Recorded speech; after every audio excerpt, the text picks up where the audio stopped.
నామములో మీకందరికీ శుభములు. దేవుడు మరి యొక్క ఆదివారం మనం ఆయన సన్నిధిలో కనపడటానికి, సహవాసం చేయటానికి, ఆయనను స్తుతించి ఆరాధించటానికి, దేవుని వాక్యాన్ని బట్టి నేర్చుకోవటానికి, దేవుడు మనకిచ్చినటువంటి తరుణాన్ని బట్టి మనం దేవుణ్ణి హృదయపూర్తిగా స్తుతించాలి. దేవుని వాక్యం మనకి చాలా అవసరం. దేవుడు మన శక్తి వలన, బలము చేత తన కార్యాన్ని నెరవేర్చేవాడు కాదు కానీ తన ఆత్మను బట్టి, తన ఆత్మ ద్వారా ఆ కార్యాన్ని నెరవేరుస్తాడు. దేవుని ఆత్మ దేవుని వాక్యము ద్వారా పనిచేస్తాడు. కాబట్టి వాక్యము మనకి చాలా ప్రాముఖ్యమైనటువంటిది. ఇన్ని సంవత్సరాల పరిచర్య తర్వాత కూడా దేవుని వాక్యాన్ని బోధించటానికి నేను చాలా బ్రతిమలాడుకుంటాను దేవుణ్ణి.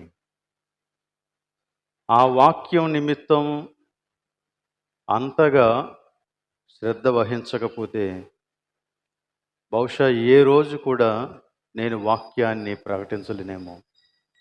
ఇప్పటికీ భయపడుతూనే ఉంటాను.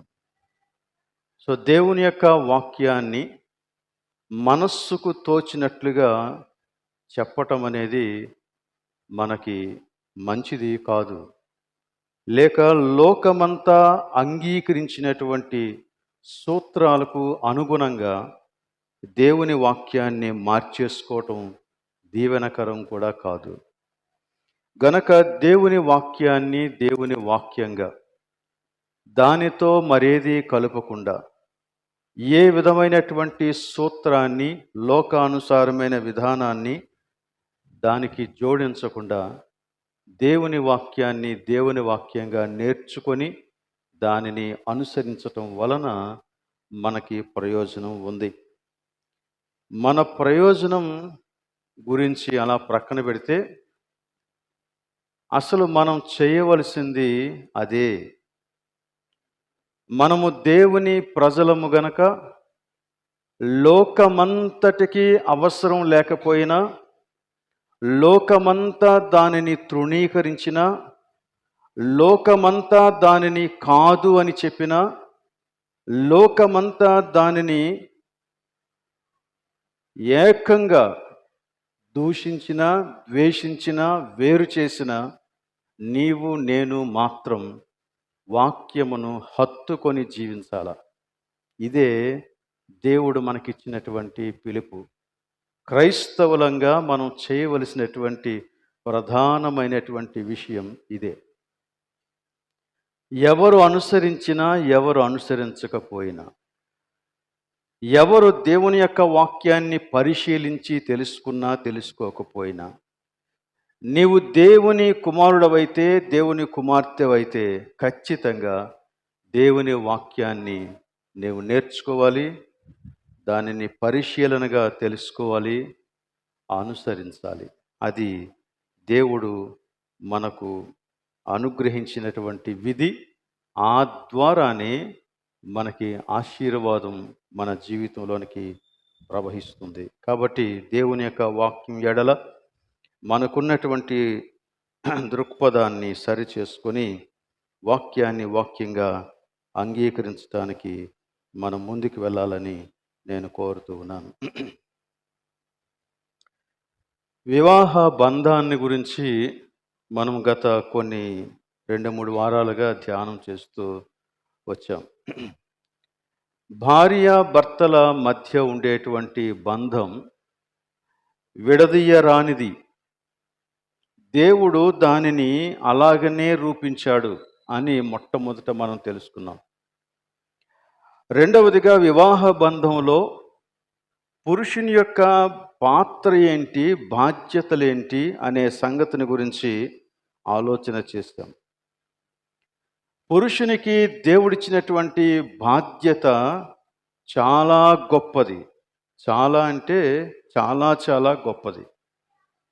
ఈ బాధ్యత ఎంత గొప్పదో అంత సీరియస్గా మనము దీనిని గురించి మన జీవితాంతం ప్రయత్నం చేస్తూనే ఉండాలి. కనుక ఇంత గొప్పదైనటువంటి బాధ్యతనిచ్చినటువంటి పురుషునికి దేవుడు అంత శక్తిని కూడా అనుగ్రహించాడు, సామర్థ్యాన్ని కూడా అనుగ్రహించాడు. అంత మాత్రమే కాదు, సాటి అయిన సహాయమును కూడా అనుగ్రహించాడు. కనుక పురుషుని యొక్క ఈ గొప్ప బాధ్యత నెరవేర్చటానికి సాటి అయినటువంటి సహాయము అవసరం. సాటి అయిన సహాయము లేకుండా పురుషుడు తన యొక్క బాధ్యతను పూర్తిగా నిర్వహించలేడు. సాటి అయిన సహాయం ఎవరో తెలుసు కదా,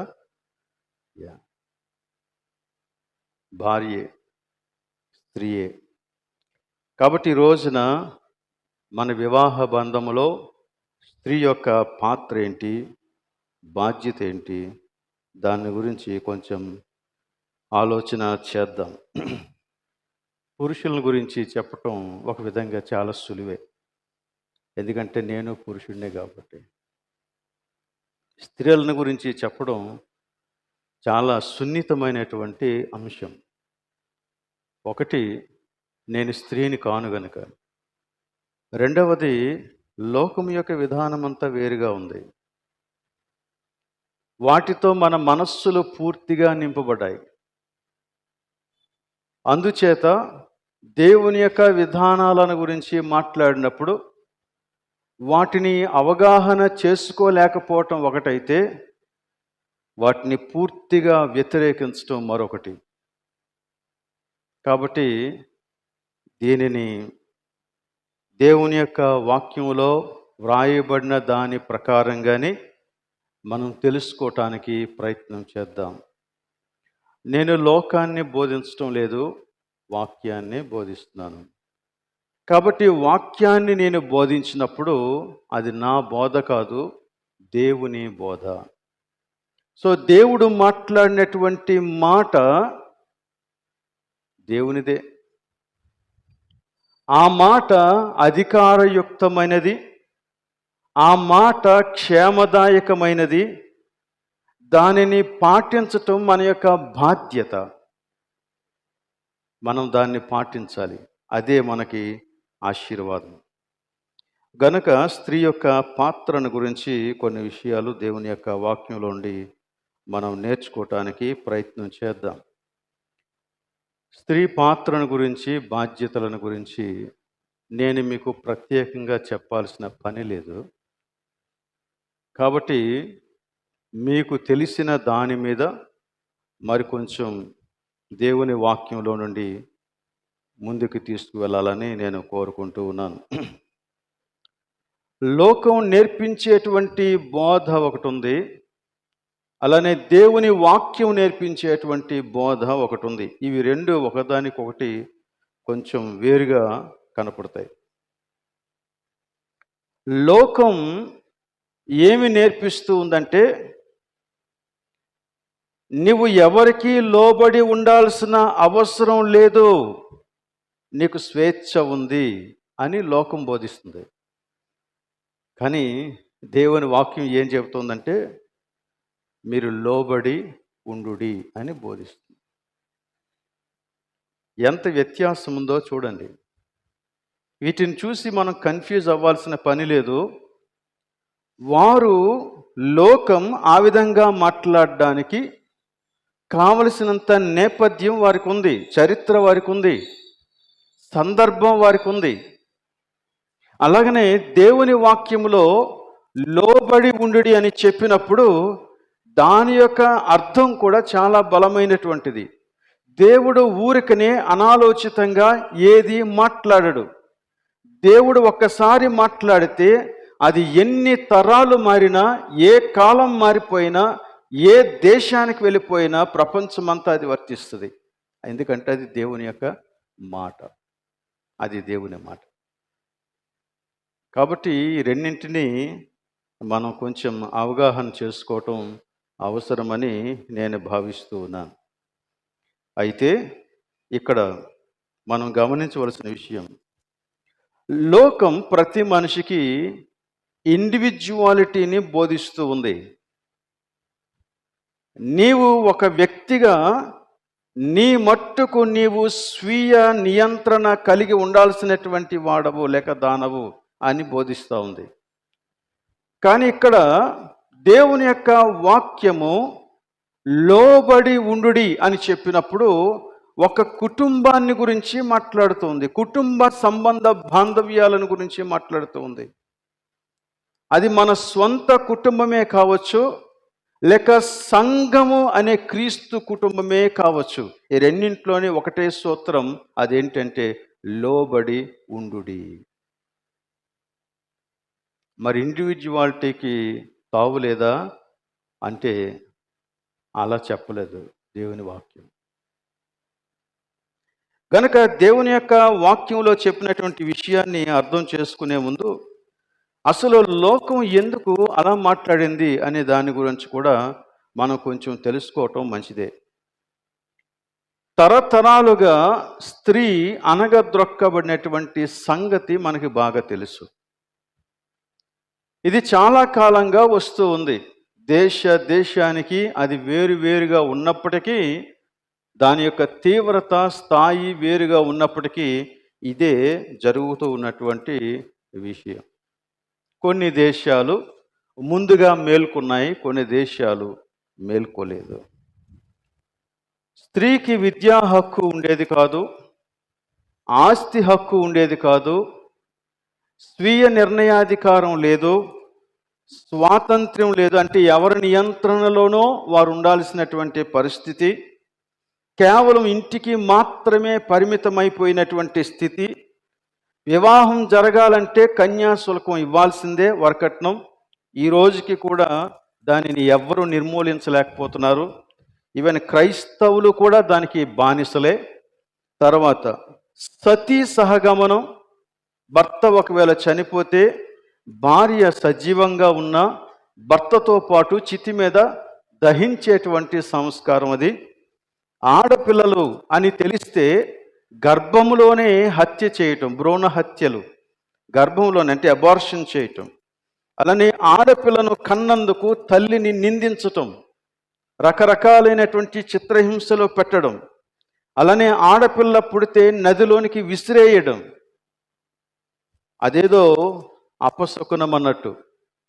స్త్రీని ఒక విలాస వస్తువులాగా చూడడం, మగవారితో సమానంగా వారు పనిచేసిన వారికి సమానమైనటువంటి వేతనం, సదుపాయాలు కల్పించకపోవడం, ఇవన్నీ కూడా చరిత్రలో మనం చూస్తాం.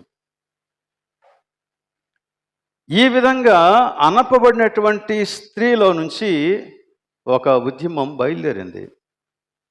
దానికి సపోర్ట్గా నిలిచినటువంటి వారు కూడా చాలామంది పురుషులే. చాలా మంచిది. బైబిల్లో ఎక్కడా కూడా ఈ దురాచారాలకు మద్దతునిచ్చేటువంటి వాక్యము ఒకటి కూడా మీకు కనపడదు. ఇవన్నీ కూడా సాంఘిక దురాచారాలు. బైబిలు ఇలాంటి వాటిని బోధించలేదు. మొదటి నుండి స్త్రీకి చాలా గౌరవం ఉంది. ఒక దశలోనైతే దేవుడు అబ్రహాముతో శారా చెప్పినటువంటి మాట విను అని చెప్పాడు. నీ భార్య చెప్పిన మాటను విను అని చెప్పాడు. దేవుడు మొదటి నుండి స్త్రీకి ఉన్నతమైనటువంటి విలువనిచ్చాడు. ఈవెన్ సృష్టి క్రమములో మనం గమనిస్తే మగవారికి ఏమీ తక్కువ కాకుండా స్త్రీని నిర్మించాడు దేవుడు. అద్భుతంగా నిర్మించాడు. ఇద్దరికీ సమానంగా ఆశీర్వాదం ఇచ్చాడు. ఇద్దరికీ సమానంగా వాగ్దానం ఇచ్చాడు. ఇద్దరికీ సమానంగా సృష్టిని పరిపాలించండి అనేటువంటి గొప్ప దీవెనిచ్చాడు. సో దేవుడు ఎక్కడ కూడా ఒక స్త్రీని చిన్నచూపు చూడలేదు, విలువలేని ఒక వస్తువులాగా పరిగణించలేదు. బైబిల్లో ఎక్కడ కూడా ఈ సాంఘిక దురాచారాలకు మద్దతునిచ్చేటువంటి మాటలు కానీ, సంఘటనలు కానీ, విషయాలు కానీ, బోధలు కానీ మీకు ఎక్కడా కనపడవు. కాబట్టి ఈ సాంఘిక దురాచారాలను ఎదుర్కోవటానికి స్త్రీ ఉద్యమాలు ప్రారంభమయ్యాయి. అది మనం నిజంగా అభినందించాల్సినటువంటి విషయం. ముఖ్యంగా 2 విమెన్ ఎంపవర్మెంట్ అంటే మహిళా సాధికారత. ఇంకొకటి ఇగాలిటేరియనిజం అంటే సమతావాదం, లేక అందరూ సమానులే, లింగ వివక్ష ఉండకూడదు అనేటువంటి మరొక ఉద్యమం.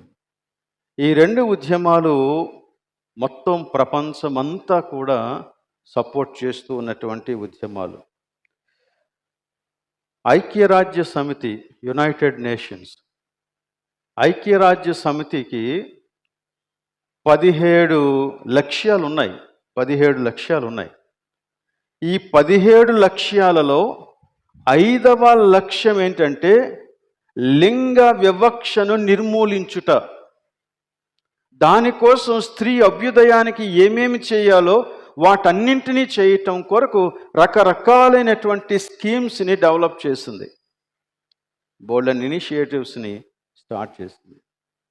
అలాగనే మన దేశంలోనూ రాష్ట్రంలోనూ కూడా ఈ విధమైనటువంటి మహిళా సాధికారత ఉద్యమానికి సహకరిస్తూ మహిళల అభ్యుదయానికి ఎన్నో రకాలైనటువంటి స్కీమ్స్ని డెవలప్ చేశారు. అందులో భాగమే ఈవెన్ మనకందరికీ బాగా తెలిసినటువంటి డ్వాక్రా కానీ ఇట్లాంటివి. ఓకే, ఇవన్నీ కూడా స్త్రీ అభ్యుదయానికి చాలా మంచివి. అయితే ఇలాంటి సాంఘిక దురాచారాల మధ్య మన దేశం నలిగిపోతూ ఉన్నటువంటి సమయంలో క్రైస్తవ మిషనరీలు వేరే వేరే దేశాల నుండి వచ్చి ఎంతో కృషి చేసి ఈ సాంఘిక దురాచారాలన్నీ కూడా పూర్తిగా నిర్మూలించబడటానికి సహకరించారు. ఈ రోజున మీరు రాజారాం మోహన్ రాయ్ అన్న, లేక బాబాసాహెబ్ అంబేద్కర్ అన్న, లేక మహాత్మా గాంధీ అన్న, ఇంకెవరినైనా సరే తీసుకుంటే వారందరూ కూడా బైబిల్ వలన ప్రభావితమైనటువంటి వ్యక్తులే. ఎప్పటికీ ఇంచుమించుగా 200 సంవత్సరాలకు పైన కల్కటాకి వచ్చినటువంటి బ్యాప్టిస్ట్ మిషనరీ విలియం కేరీ అక్కడ జరుగుతున్నటువంటి ఈ సాంఘిక దురాచారాల మీద యుద్ధం చేసి ప్రజలకు కనువిప్పు కలుగు చేయటానికి దర్పణ్ అనేటువంటి ఒక పత్రికను రన్ చేసి అందులో ఈ సాంఘిక దురాచారాలన్నింటిని గురించి ప్రజలకు తెలియజేశాడు. ఎన్నో ఆంక్షలు, ఎన్నో వ్యతిరేకతలు వచ్చాయి. ఆ క్రమంలోనే రాజారాం మోహన్ రాయ్ కూడా ఈ విలియం కేరీతో కలుసుకున్నాడు. సో ఆ విధంగా రకరకాలైనటువంటి సాంఘిక దురాచారాల నుండి స్త్రీని విమోచించటానికి బైబిల్ ఉపయోగపడింది, సువార్త ఉపయోగపడింది. ఈ రోజున స్త్రీలకు విద్య అవకాశాలు కలుగు చేసినా, లేక ఇంకేదైనాటువంటి అభ్యుదయం కలిగినప్పుడు దాని అంతటి వెనుక బైబిల్ కోణం ఖచ్చితంగా ఉంది.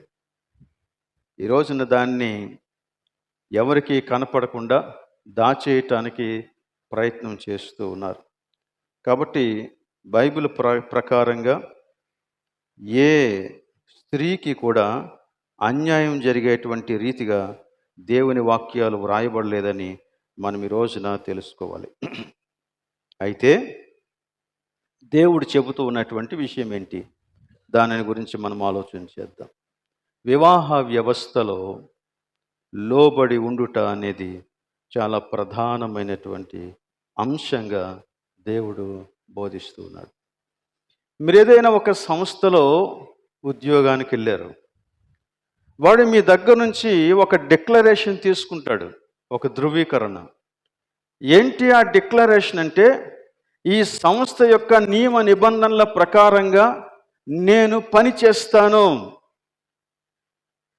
ఒకవేళ ఎప్పుడైనా వాటిని మీరితే దానికి పూర్తి బాధ్యత వహిస్తాను, సంస్థ వారు ఏ నిర్ణయాన్ని తీసుకున్నా నేను దానికి కట్టుబడి ఉంటాను. అలా జరగకపోతే ఆ సంస్థ ఎంతో కాలం నిలవదు. ఎందుకు నువ్వు స్కూల్లో కానీ కాలేజీలో కానీ జాయిన్ అవ్వాలనుకుంటే అప్లికేషన్ చివరిలో ఒక ధృవీకరణ ఉంటుంది ఖచ్చితంగా.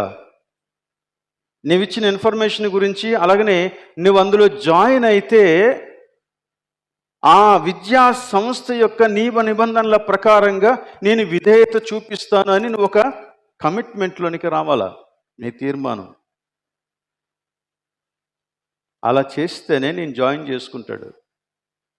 అలా చేసిన తర్వాత కూడా నువ్వు జాయిన్ అయ్యే లోపల వాటన్నిటికీ వ్యతిరేకంగా ప్రవర్తిస్తే నిన్ను అందులోంచి తీసేయచ్చు కూడా సంస్థ. అందులో ఖచ్చితంగా నాయకుడు ఉంటాడు. ఆ నాయకుని యొక్క సూచనల మేరకు పనిచేసేటువంటి సిబ్బంది కూడా ఉంటారు. ఇదంతా అలాగనే జరగాల. అదే రీతిగా వివాహ వ్యవస్థ కూడా అంతే. వివాహ వ్యవస్థ దేవుడే స్థాపించాడు. దీనికి ఒక రూపాన్ని ఏర్పరిచాడు. ఎవరు ఏ పాత్ర వహించాలి, ఎవరు ఏ బాధ్యతలు వహించాలి, ఏ రీతిగా వివాహ వ్యవస్థ నడిస్తే అది ఆశీర్వాదకరంగా ఉంటుంది అని దేవుడు దాన్ని రూపించాడు. అంతే. దేవుడు రూపించినటువంటి విధానాన్ని లోకమంతా అర్థం చేసుకోవాలి, కానీ లోకానికి వాక్యం తెలియదు కదా. కనీసం మనమైనా అర్థం చేసుకోవాలి. సో మనం లోక విధానాలను అనుసరించకూడదు.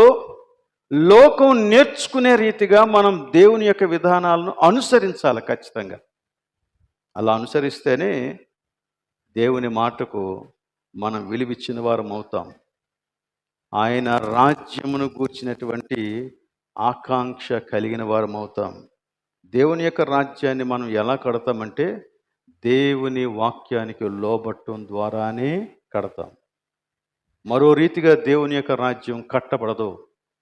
దేవుని వాక్యానికి లోబడటం ద్వారానే దేవుని రాజ్యం కట్టబడుతుంది. నువ్వు నిజంగా దేవుని రాజ్యాన్ని గూర్చినటువంటి ఆకాంక్ష కలిగి ఉన్న వ్యక్తివైతే దేవుని వాక్యాన్ని యథాతథంగా పాటించాల. కొరింథీయులకు రాసినటువంటి మొదటి పత్రిక 11వ అధ్యాయం 3వ వచనాన్ని నేను చదువుతూ ఉన్నాను. కొరింథీయులకు రాసిన మొదటి పత్రిక 11వ అధ్యాయం 3వ వచనం. ప్రతి పురుషునికి శిరస్సు క్రీస్తు, స్త్రీకి శిరస్సు పురుషుడు, క్రీస్తునకు శిరస్సు దేవుడు అని మీరు తెలుసుకొనవలనని కోరుచున్నాను. దీనికి ముందు 2 మాటలు చెప్పాడు. నేను క్రీస్తుని అనుసరించి నడుచుకున్నట్లుగా మీరు నన్ను పోలి నడుచుకోండి అన్నాడు పౌలు.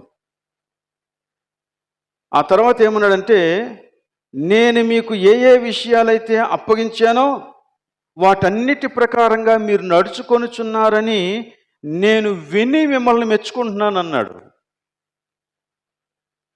నేను ఎలాగైతే దేవుని మాట ప్రకారం జీవిస్తూ ఉన్నానో అలానే మీరు కూడా దేవుని మాట ప్రకారం జీవించడం నేర్చుకోండి. అది మొదటిది.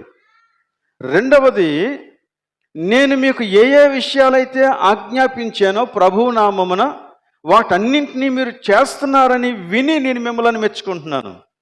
మీరు ఎంత మంచివారు కాబట్టి ఈ విషయం కూడా మీరు తెలుసుకోవాలి అని ఈ 3వ సంగతి చెప్పాడు. 3వ వచనం ఏం చెప్పాడు? అందరూ నా వెనక చెప్పండి. ప్రతి పురుషునికి శిరస్సు క్రీస్తనియు, స్త్రీకి శిరస్సు పురుషుడనియు, క్రీస్తునకు శిరస్సు దేవుడనియు మీరు తెలుసుకొనవలనని కోరుచూ ఉన్నాను. ఇది దేవుడు ఏర్పరిచినటువంటి క్రమం. అంటే వీటన్నింటినీ కూడా ఒక వరుసలో పెడితే ఫస్ట్ దేవుడు, తర్వాత క్రీస్తు, తర్వాత పురుషుడు, తర్వాత స్త్రీ. ఒప్పుకుంటారా దీనికి? ఒప్పుకోవాలి, తప్పదు. మీరు దేవుని వారైతే ఇదే క్రమాన్ని ఒప్పుకోవాలా. మీరు దేవుని వారైతే ఇదే క్రమాన్ని ఒప్పుకోక తప్పదు. ఇలా ఒప్పుకుంటేనే, దీన్ని అంగీకరిస్తేనే, దీని ప్రకారం జీవిస్తేనే కుటుంబం కుటుంబంగా నిలుస్తుంది. చూడండి, మీకు ఒక విషయం చెప్తాను. ఇండివిజువాలిటీని బోధించటం వలన స్త్రీకి విద్య లభించింది, స్త్రీ బయటికి వెళ్ళగలుగుతుంది, స్త్రీ ఉద్యోగం చేయగలుగుతుంది, స్త్రీ సంపాదించగలుగుతుంది, స్త్రీ రకరకాలైనటువంటి మీటింగ్స్ని కండక్ట్ చేయగలుగుతుంది, ఒక నాయకురాలుగా ఎదిగింది, ఒక పొలిటీషియన్గా ఎదిగింది, ఈవెన్ ప్రపంచ నాయకులుగా కూడా ఎదిగినటువంటి వారు ఉన్నారు, యుద్ధాలు చేసినటువంటి వారు ఉన్నారు, చంద్రమండలానికి వెళ్ళినటువంటి వారు ఉన్నారు, చాలా గొప్ప గొప్ప వాటిని సాధించినటువంటి వారు ఉన్నారు. తద్వారా దేశమంతా అభివృద్ధి చెందింది అని లోకం చెబుతోంది. కానీ అసలు విషయం ఏంటో తెలుసా? లోకం అభివృద్ధి చెందింది, కుటుంబాలు ఆర్థికంగా చాలా బలపడ్డాయి, ఇల్లులు సంపాదించుకున్నారు, ఆస్తులు సంపాదించుకున్నారు, కార్లు సంపాదించుకున్నారు, ఏసీలు సంపాదించుకున్నారు, కానీ కుటుంబాలు మాత్రం నాశనం అయిపోయాయి. తెలుసా మీకు ఆ సంగతి? ఎందుకంటే భర్త ఉద్యోగానికి వెళ్ళిపోతాడు, భార్య ఉద్యోగానికి వెళ్ళిపోద్ది, పిల్లలు ఏం చేస్తారు? వాళ్ళ యొక్క పోషణ ఏంటి? వాళ్ళ యొక్క ఆలన పాలన ఏంటి? ఎవరికీ తెలియదు. లేదా ఎవరి ఉద్యోగాల్లో వారు ఉంటారు, పిల్లల్ని హాస్టల్లో ఉంచుతారు, ఇంకొకరి పోషణలో ఉంచుతారు, ఇంకొకరి నియంత్రణలో ఉంచుతారు. కుటుంబాలు విచ్ఛిన్నం అయిపోయాయి. పిల్లలు తల్లిదండ్రులు ఉన్న అనాథలైపోయారు. వారికి ఒక మాదిరి లేదు, వారికి ఒక బోధ లేదు, వారికి ఒక క్రమం నేర్పించే వ్యక్తి లేడు. ఇది వాస్తవం. నేను ఇక్కడ ఉద్యోగాలు చేసేటువంటి స్త్రీలను తప్పు పట్టడం లేదు, కానీ ఈ విధమైనటువంటి స్థితిలోనికి వెళ్ళిపోయినటువంటి కుటుంబాల యొక్క పరిస్థితి ఏంటి అనేది నేను ఈ రోజున మీకు తెలియజేస్తున్నాను. ఈ రోజున మన పిల్లలు మన మాట వినని స్థాయికి ఎదిగిపోయారు. నీ విశ్వాసాన్ని కానీ, నీ దేవుణ్ణి కానీ, నువ్వు ప్రతిరోజు చదివేటువంటి బైబిల్ని కానీ, నువ్వు ప్రతిరోజు మోకరించి చేసేటువంటి ప్రార్థనను కానీ వారు గౌరవించటం లేదు. నీ విశ్వాసం నీ దగ్గర ఉండిపోయింది. ఎందుకు వారు అలా ఉన్నారు? ఇవన్నీ మనం ఆలోచించాల్సినటువంటి సంగతులు. ఎందుకంటే కుటుంబం యొక్క క్రమం చాలా వరకు తప్పిపోయింది. ఎన్నో రీతులుగా తప్పిపోయింది. లోకం మనుష్యులను ఆ రీతిగా బిజీ షెడ్యూల్ వైపుకి నడిపించి కుటుంబాలను విచ్ఛిన్నం చేయటానికి అపవాది వేసిన తంత్రంలో నడిచేస్తూ ఉంది లోకం. ఇది అపవాది యొక్క తంత్రం. కుటుంబాలు బలపరచబడకూడదు. కుటుంబాలు బలపరచబడకపోతే ఇంకా ఏం జరుగుద్దో తెలుసా? సంఘము బలహీనపడుతుంది. సంఘము మాత్రమే కాదు, సమాజము బలహీనపడుతుంది. ఎక్కడా మీకు సరైనటువంటి నాయకుడు కనపడడు. ఈ రోజున లోకమంతా కూడా ఎవ్వరు కంట్రోల్ చేయలేని పరిస్థితికి ఎదిగిపోతుంది. కారణం ఏంటో మీరు ఆలోచించండి.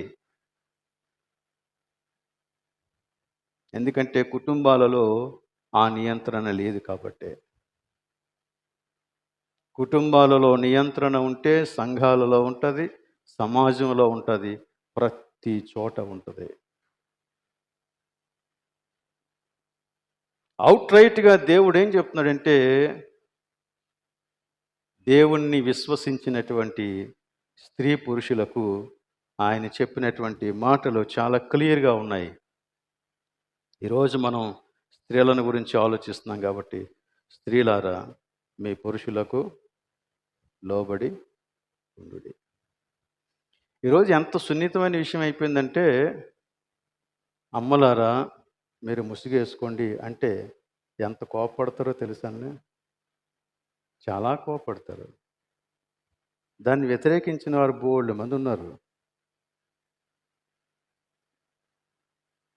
ఇది మీకు గౌరవం. ఇది మీకు గౌరవం. అవమానం కాదు. మిమ్మల్ని కించపరచడం కానే కాదు. మీకు గౌరవం. లోబడి ఉండుడి. చూడండి ఎలా చెప్పాడో. లోబడి ఉండుడి అని చెప్పినప్పుడు క్రీస్తునకు వలె అనే మాట వినియోగించాడు. ఎఫెసీ పత్రికలోనికి ఒకసారి రండి. 5వ అధ్యాయం 22వ వచనం. స్త్రీలారా ప్రభువునకు వలె మీ సొంత పురుషులకు లోబడి ఉండుడి.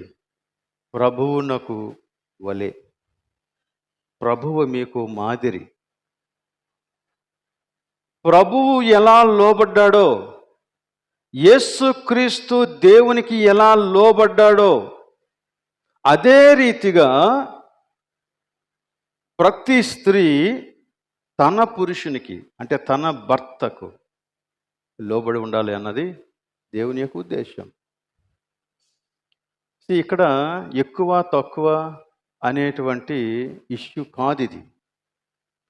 లేక లింగ వివక్షకు సంబంధించినటువంటి సమస్య కానే కాదు ఇది. ఇది ఒక క్రమానికి సంబంధించిన విషయం. ఇది ఒక క్రమానికి సంబంధించినటువంటి విషయం. క్రీస్తునకు వలె అని చెప్పినప్పుడు క్రీస్తు తండ్రికి ఎలా లోబడ్డాడో, ఇందాక క్రమం చూసాం కదా. మొదట దేవుడు, తర్వాత క్రీస్తు అన్నాడు. క్రీస్తు తండ్రి కంటే ఏ విధంగా తక్కువవాడు? ఏ విధంగానూ తక్కువవాడు కాడు. నేను తండ్రి ఒకటే అని యేసుక్రీస్తు చెప్పాడు. దేవునితో సమానంగా ఉండుట విడిచిపెట్టకూడని భాగ్యమని ఎంచుకోలేదని యేసుక్రీస్తు చెప్పాడు.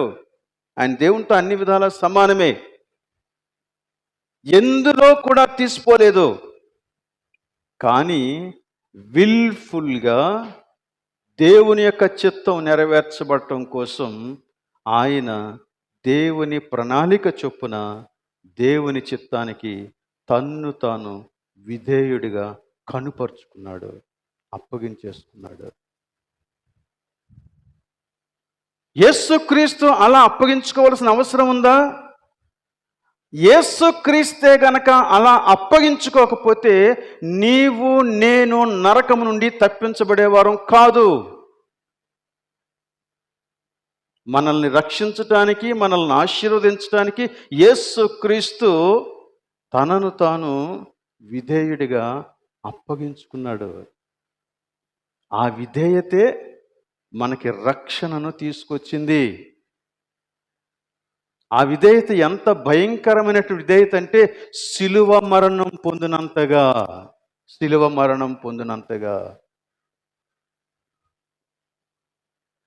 నిజంగా నీ కుటుంబం ఆశీర్వదించబడాలని నువ్వు కోరుకుంటున్నావా?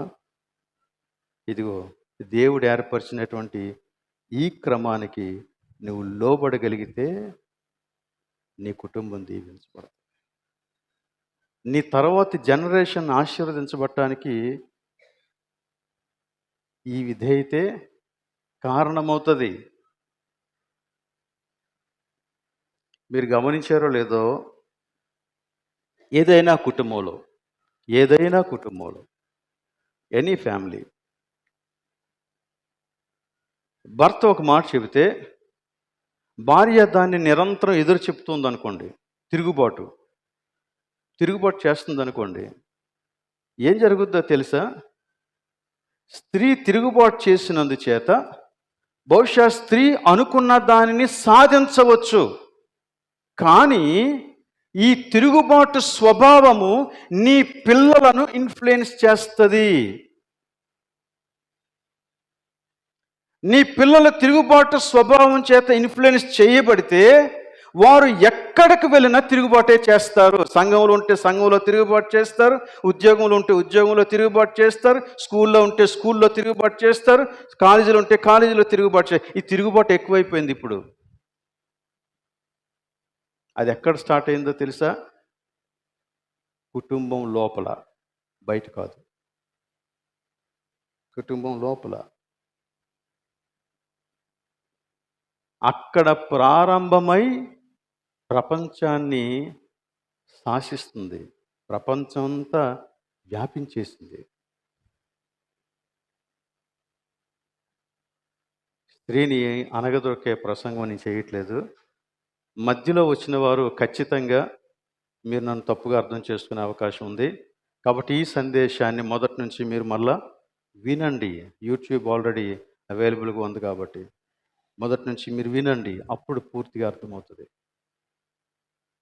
యేసుక్రీస్తు యొక్క బోధకు మనం విధేయత చూపించకపోతే మనము క్రీస్తు వారము కానట్టే లెక్క. క్రీస్తు వారము కాదు. ఫస్ట్ నేను చెప్పిన విషయం అదే. పురుషునికి చాలా బాధ్యత ఉంది. కానీ పురుషుడు తన బాధ్యతను నిర్వర్తించటానికి సాటి అయిన సహాయం లేకపోతే నిర్వర్తించలేడు. సాటి అయిన సహాయం వ్యతిరేకిస్తే, సాటి అయిన సహాయం తిరుగుబాటు చేస్తే జరగదు.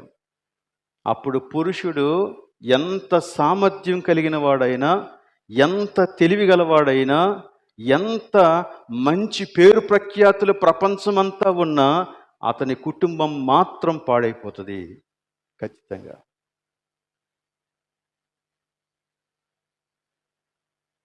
కానీ విధేయతే గనక ఉంటే నిజంగా కుటుంబం ఆశీర్వదించబడుతుంది. సో దేవుడు ఒక క్రమం ఏర్పాటు చేశాడు, అలాగనే ఒక మాదిరి చూపించాడు. దేవుడిచ్చిన క్రమం ఏంటంటే దేవుడు, క్రీస్తు, పురుషుడు, దెన్ స్త్రీ. అలానే దేవుడు చూపించిన మాదిరి ఏంటంటే తండ్రి అయిన దేవునికి కుమారుడైనటువంటి యేసుక్రీస్తు ఏ విధంగా లోబడ్డాడో ఆ విధమైనటువంటి లోబడి ఉండే తత్వాన్ని స్త్రీ కనుపరచడం చాలా అవసరం. అయితే ఇదే సందర్భంలో మనం జ్ఞాపకం చేసుకోవాల్సిన మరో విషయం ఏంటంటే పురుషునికి ఇది బలం ఇచ్చేటువంటి విషయం ఏమీ కాదండి. పురుష అహంకారం దేవుని చిత్తం కాదు, తెలుసా?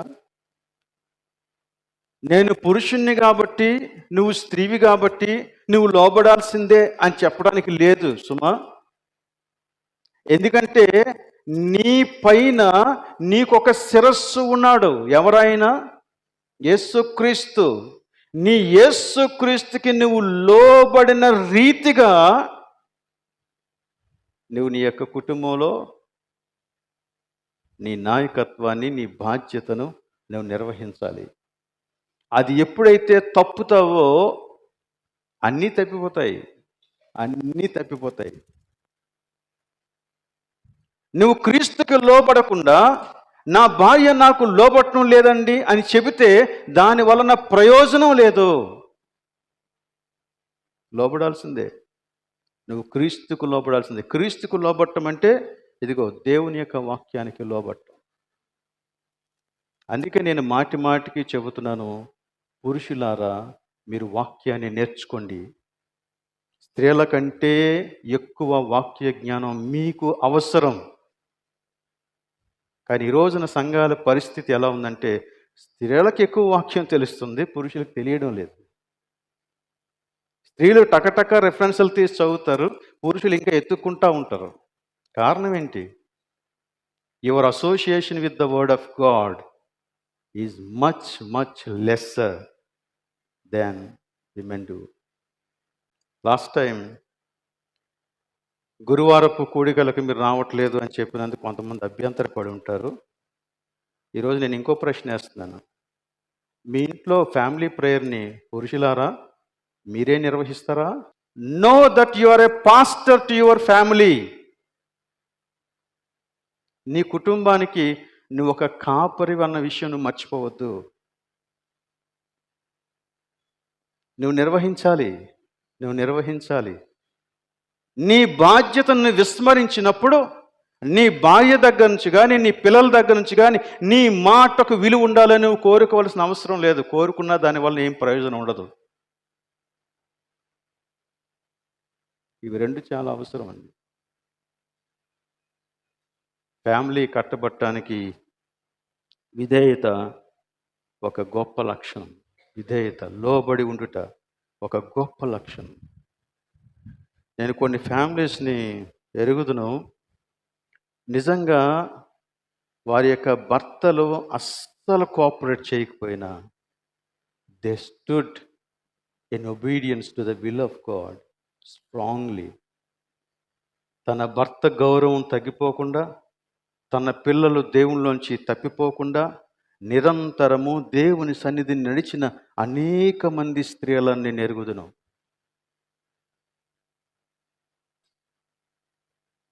నీ జీవితంలో నువ్వు గనక అలాగా ప్రభు సన్నిధిలో నిలబడితే నీ కుటుంబం కట్టబడుతుంది. సో ఇది కుటుంబ వ్యవస్థలో భర్తకు లోబడి ఉండటం లైంగిక వివక్ష కాదు. ఇది అసమానతలకు సంబంధించిన విషయం కాదు. ఇది ఎక్కువ తక్కువ అనేటువంటి అంశం కానే కాదు. కాబట్టి ఈ విషయాన్ని మనం గుర్తుంచుకోవాలి. దేవుడు ఆదికాండం 3:16లో స్త్రీతో మాట్లాడుతూ ఉండేటప్పుడు ఆమె యొక్క గర్భ వేదన గురించి, ప్రసవ వేదన గురించి మాట్లాడి అనంతరం ఏమన్నాడంటే, నీకు నీ భర్త ఎడల వాంఛ కలుగును, అతడు నిన్ను ఏలును. అసలు వాంఛ కలగటం ఏంటి, అతడు నిన్ను ఏలటం అంటే ఏంటి అనే విషయాన్ని గురించి ఆలోచన చేసినప్పుడు అలా క్రిందకి చదివితే 4వ అధ్యాయంలో 7వ వచనం దగ్గరికి వచ్చేటప్పటికి అగైన్ సేమ్ ఫ్రేజ్ కనపడింది. దేవుడు కయీనుతో మాట్లాడుతున్నాడు. కయీనుతో ఏమని మాట్లాడంటే, ఇదిగో నువ్వు పాపం చేస్తావు, అయితే నీ ఎడల దానికి వాంఛ కలుగును, నీవు దానిని ఏలుదువు. సేమ్ ఇక్కడ స్త్రీతో దేవుడు ఎలాంటి మాట అయితే చెప్పాడో, అక్కడ పాపం చేసినటువంటి కయీనుతో దేవుడు అదే మాట చెప్పాడు. హీబ్రూలో 2 కూడా ఈక్వల్ టర్మినాలజీస్ ఉపయోగించాడు. దీనికి దానికి ఏమైనా సంబంధం ఉందా అంటే ఉంది. ఏంటి సంబంధం అంటే,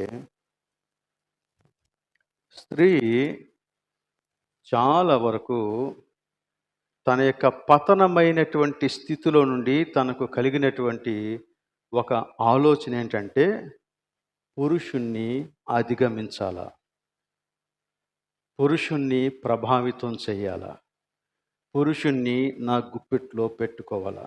ఇది యూజువల్గా జరిగేటువంటి ఒక వాంఛ. పాపం కూడా అంతే. పాపము మనిషిని తన స్వాధీనంలోనికి తీసుకోవటానికి ప్రయత్నం చేస్తుంది. అది అపవాది యొక్క తంత్రం. అయితే దేవుడు చెప్పినటువంటి మాట ఏంటంటే, నీవు దేనినైతే వశం చేసుకోవాలని నువ్వు అనుకుంటావో దాని వశంలోనికే నువ్వు వెళ్ళిపోతావు. కయీను పాపం విషయంలో ఏ విధంగానైతే పాపం అతన్ని కావాలని, అతనిలోనికి రావాలని అతన్ని వాంఛించిందో, అదే రీతిగా కయీను ఏం చేశాడంటే చివరికి ఆ పాపపు ప్రభావంలోనికి వెళ్ళిపోయి తాను చెయ్యకూడని హత్య చేసేసాడు. స్త్రీకి కూడా ఆ ప్రమాదం ఉంది. అయితే అందులోనికి అంటే భర్త ఎడల నీకు వాంఛ కలుగును, అతడు నిన్ను ఏలును అని చెప్పినప్పుడు నువ్వు ఎంత తాపత్రయపడతావో పురుషుణ్ణి అధిగమించటానికి, అంత ఎక్కువగా పురుషుని వశంలోనికి వెళ్ళిపోతావే తప్ప దానివలన నీకు పెద్ద ప్రయోజనం ఉండదు. ఈ రోజున అన్ని రకాలైనటువంటి అభివృద్ధిని స్త్రీలకు సమాజం, నాయకత్వం ఇస్తూ ఉంది. కానీ బయటికెళ్తే ఈ రోజుకి కూడా స్త్రీకి భద్రత లేదు. లేదు. ఎవరు ఎన్ని ఉపన్యాసాలు చేసినా, ఎవరు ఎన్ని రకాలైనటువంటి చట్టాలు నిరూపించినా స్త్రీకి భద్రత లేదు.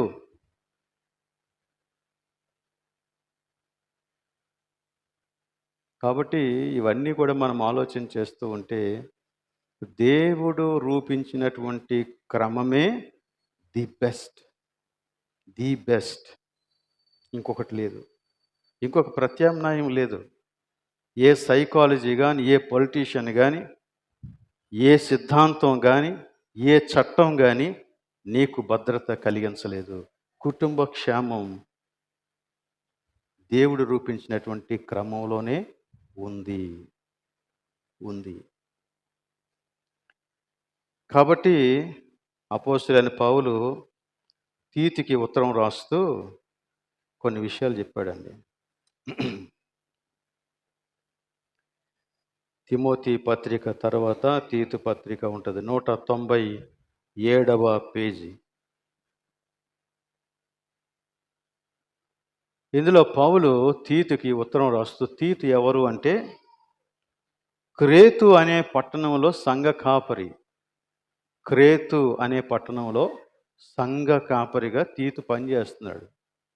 అపోస్తలుడైన పౌలు తీతుకి ఉత్తరం రాసి, ఇదిగో మీ సంఘంలో స్త్రీల సమాజం ఉందా, వారికి ఈ విషయాలు చెప్పు అని ప్రత్యేకంగా వ్రాశాడు.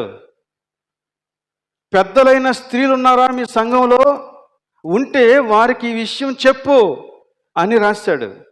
దీన్ని ఏమన్నాడంటే హితబోధ అన్నాడు. హితబోధ అంటే సౌండ్ డాక్ట్రైన్, అంటే ఖచ్చితమైనటువంటి ఆరోగ్యకరమైనటువంటి బోధ, లేక దేవుడు ఏ విధంగా నిర్ణయించాడో ఆ విధంగా నిన్ను నిలిపేటువంటి బోధ. The sound doctrine. Sound doctrine అనగానే మనం దేవుడి గురించో పాపం గురించో రక్షణ గురించి ఇంకేవో ఆలోచన చేస్తాం. అది మాత్రమే కాదు, వాటన్నిటికీ అనుకూలమైనటువంటి బోధ ఇది కూడా ఉంది. ఏంటి ఈ బోధ ఇంతకని అంటే 3-5 వచనాలు కలిపి ఉన్నాయి. 3వ వచనం నుంచి 5వ వచనం వరకు అందులో చెప్పాడు ఈ సంగతి. చూడండి, తీతుకు రాసిన పత్రిక 2వ అధ్యాయం 3వ వచనం నుండి నేను చదువుతున్నాను. అలాగుననే వృద్ధ స్త్రీలు అనే మాట ఎవరికి చెందుతుందో నాకు అర్థం కావట్లేదు. ఎందుకంటే ఈ రోజుల్లో వృద్ధులు అంటే ఎవరు ఒప్పుకోవట్లేదు. కాబట్టి వృద్ధ స్త్రీలు అంటే మరి ఏ వయసు స్త్రీలో నాకు అర్థం కాదు. కానీ దీని ప్రకారంగా ఆలోచన చేస్తే ఈ వృద్ధ స్త్రీలు బోధించగలిగిన సామర్థ్యం కలిగిన వారు, అనుభవజ్ఞులు, అనుభవంతో నేర్చుకున్నటువంటి వారు, కుటుంబాలను నడిపించినటువంటి వారు అనేటువంటి సంగతి మాత్రం అర్థమవుతుంది. అలాంటి వారు ఎవరైనా ఉంటే వారందరికీ చెందుతుంది. వృద్ధ స్త్రీలు, అనుభవజ్ఞులైనటువంటి స్త్రీలు. బహుశా వృద్ధ స్త్రీలు ఉండకపోవచ్చు, కానీ అనుభవజ్ఞులైన స్త్రీలు అయితే చాలామంది ఉంటారు అనుకుంటున్నాను నేను. అనుభవజ్ఞులైనటువంటి స్త్రీలు ఏం చేయాలి? వారు కొండె కత్తులను మిగుల మద్యపానాశక్తులనై ఉండక ప్రవర్తన యందు భయభక్తులు గలవారై ఉండవలననియో, దేవుని వాక్యము దూషింపబడకుండానట్లు యవ్వన స్త్రీలు తమ భర్తలకు లోబడి ఉండి తమ భర్తలను శిశువులను ప్రేమించువారును, స్వస్థ బుద్ధి గలవారును, పవిత్రులను, ఎంట ఉండి పనిచేసుకుని వారును, మంచివారునై ఉండవలనని బుద్ధి చెప్పుచు మంచి ఉపదేశము చేయువారునై ఉండవలననియు బోధించుము.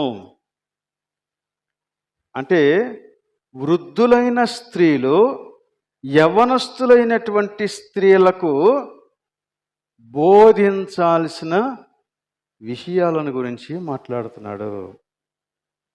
స్త్రీల సమాజంలో ఏం జరుగుతుంది? I don't know. ఎందుకంటే నేను ఎప్పుడు స్త్రీల సమాజానికి పోలేదు. ఏం జరుగుతుంది? కానీ చాలా వరకు స్త్రీల సమాజాలలో చూస్తూ ఉంటే ఎక్కువ శాతం పాలిటిక్స్ మాట్లాడుతున్నారు. సంఘంలో మన యొక్క ప్రాతినిధ్యాన్ని ఎలా నిలుపుకోవాలి? ఈ రోజున యవ్వనస్తులైనటువంటి స్త్రీలు, వృద్ధులైనటువంటి స్త్రీలకు సరి అయినటువంటి గౌరవమే ఇవ్వడం లేదు. వృద్ధులైనటువంటి స్త్రీలు కూడా యవ్వనస్తులైనటువంటి స్త్రీల దగ్గర ఆ గౌరవాన్ని నిలుపుకోవడం లేదు కదా.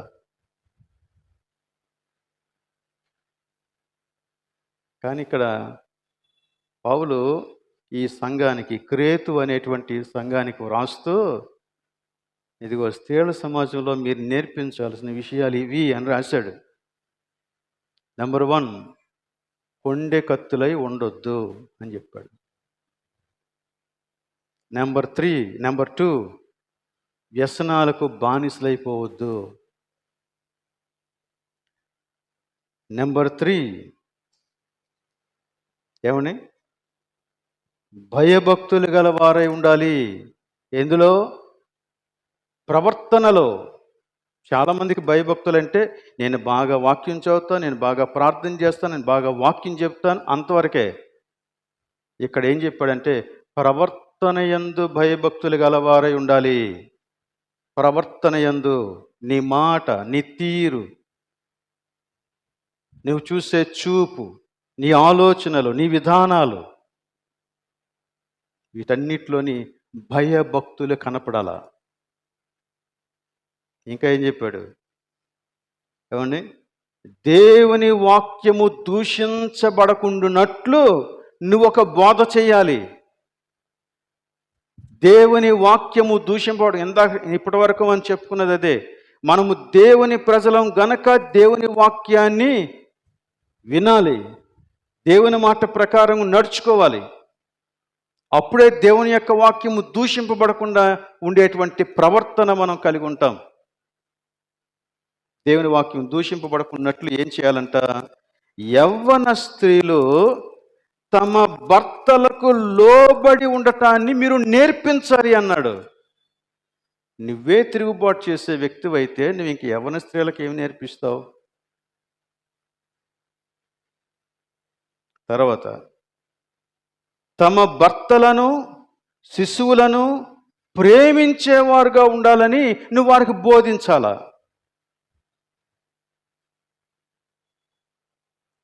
స్వస్థ బుద్ధి గలవారు, పవిత్రులు, ఇంట ఉండి పని చేసుకునేవారు. అసలు ఈ మాట అయితే ప్రస్తుత కల్చర్లో అసలు నప్పదు. అసలు ఇంట ఉండి పని చేసుకోవడమా?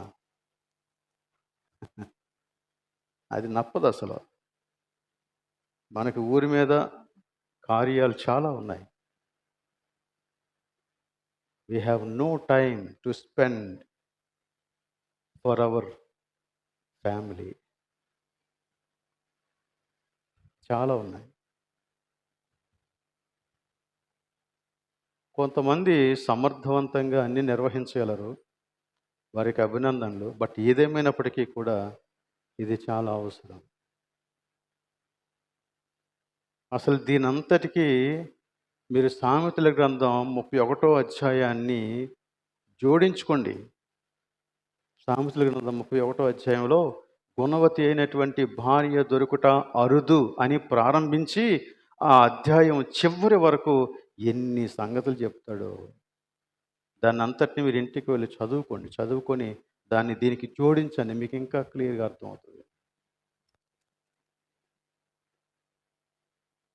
మంచివారునై ఉండవలనని బుద్ధి చెప్పుచు మంచి ఉపదేశము చేయవారునై ఉండవలననియో బోధించుము. ఇవి జరగవలసినటువంటి సంగతులు.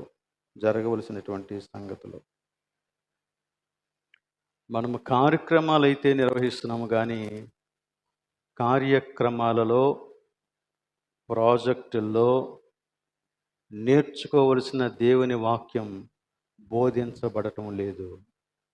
కాబట్టి మనము మన యొక్క విమెన్ సమాజాన్ని ఇంకా చక్కగా నడిపించుకోగలగాలి. ఎంతసేపు వారి మీద వీరు, వీరి మీద వారు చెప్పుకోవటంతోనే సరిపోతుందా? ఎక్కడైనా ఏదైనా ఒక చిన్న విషయం ఏ కుటుంబాన్ని గురించి అయినా తెలిస్తే దాన్ని ఊరంతా చాటడంలో ఎంత పెద్ద పాత్ర వహిస్తామో మనం సరిచేయటానికి మనం పూనుకోం. హోలీ గాసిపింగ్ అనేది చాలా విపరీతంగా జరుగుతుంది. హోలీ గాసిపింగ్ అంటే ప్రార్థన అవసరతల ద్వారా విషయాలు సేకరిస్తారు. ప్రార్థన అవసరతల ద్వారా విషయాలను సేకరిస్తారు. ప్రార్థన అవసరతలు ఎందుకు చెప్తారు? నువ్వు దేవునికి ప్రార్థన చేస్తావని. కానీ వీరు దేవునికి ప్రార్థన చేసిన సంగతి అలా ప్రక్కన పెట్టేసి ఆ విషయాలు పట్టుకొని అక్కడ అక్కడ అక్కడ అక్కడ ప్రపంచం అంతా చాటేస్తూ ఉంటారు. అందుకే చెప్పారు, కొండే కత్తులు కాక అని క్లియర్గా ఫస్ట్ మాట అదే చెప్పాడు. ఫస్ట్ మాట. లోబడి ఉండుట చాలా అవసరం. సో మన యొక్క స్త్రీల సమాజాలు ఖచ్చితంగా ఈ విషయాల గురించి మాట్లాడాల. కుటుంబాల క్షేమం గురించి మాట్లాడాల. భర్తలను ఎలా ప్రేమించాలో మాట్లాడాల, నేర్పించాల. శిశువులను దేవుని యందు భయభక్తులు కలిగిన వారుగా ఎలా పెంచాలో నేర్పించాల. సీనియర్స్ జూనియర్స్ని దగ్గరకు తీసుకొని వాళ్ళ సమస్యలు విని వారిని ప్రభు యొక్క భక్తిలో పెంచేటువంటి నిజమైనటువంటి ఆదరణ, కౌన్సిలింగ్ జరగాల. అది జరగకపోతే అంతా ఒకలాగే ఉంటుంది. చర్చిలో ఏ పాలిటిక్స్ జరుగుతాయో, స్త్రీల సమాజంలోనే అయ్యే పాలిటిక్స్ జరుగుతాయి, సండే స్కూల్లోనే అయ్యే పాలిటిక్స్ జరుగుతాయి, యూత్ ఫెలోషిప్లో కూడా అదే పాలిటిక్స్ జరుగుతాయి. ఆఖరికి సువార్తకి వెళ్ళినప్పుడు కూడా అవే పాలిటిక్స్ జరుగుతాయి.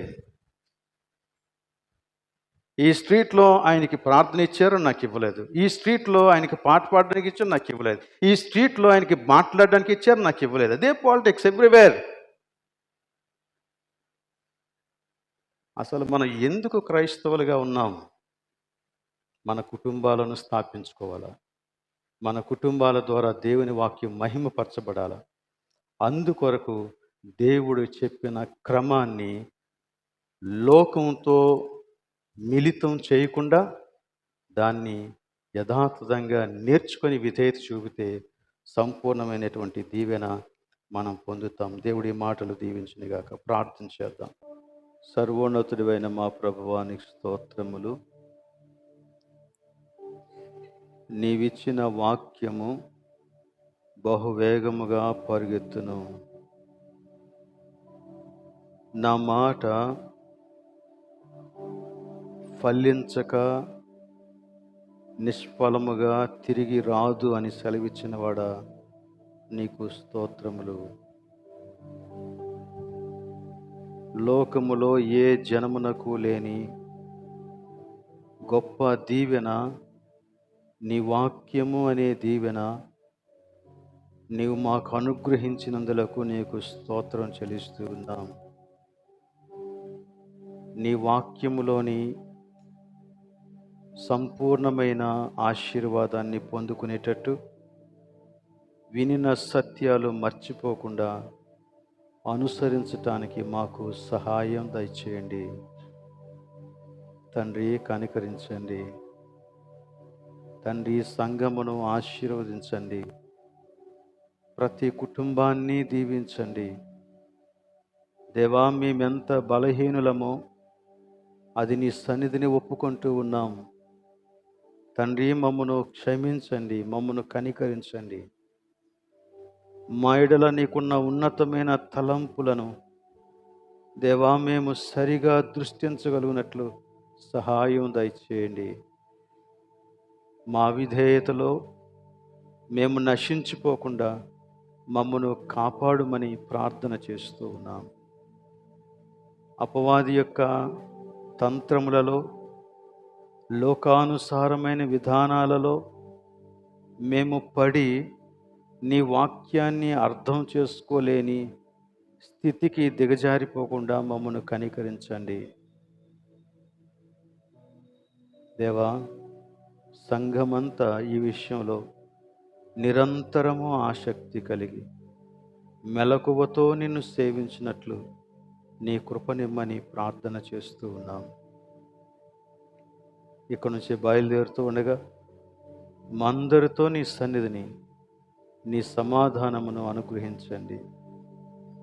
ఒకవేళ ఎవరైనా ఏదైనా సమస్య చేత, ఇబ్బంది చేత బాధపడుతూ ఉన్నట్లయితే, అనారోగ్య పరిస్థితిలో కొట్టుమిట్టాడుతూ ఉన్నట్లయితే, ఆర్థిక ఇబ్బందులలో ఉన్నట్లయితే, అటువంటి వారిని కూడా నీ చేతులకు అప్పగిస్తూ ఉన్నాం. తెప్పరిల్ల చేయండి ప్రభువా, నీ వెలుగు ప్రకాశింప చేయండి, విడుదల కలుగు చేయండి. దేవానికి స్తోత్రాలు. ఈ వారమంతా జరిగే కార్యక్రమాలన్నిట్లో మీరే నమ్మకు తోడుగా ఉండండి. విశేషంగా ఈరోజు జరిగేటువంటి కార్యక్రమాలలో సహాయం అనుగ్రహించండి. యవనస్తుల కూడికలోను, బ్రాంచ్ ఆరాధనలోను నీ సన్నిధి మాకు మెండుగా దయచేయండి. రావలసిన వారిలో ఒక్కరు కూడా తప్పిపోకుండా నీ కృప చూపించమని ప్రార్థిస్తూ ఉన్నాను.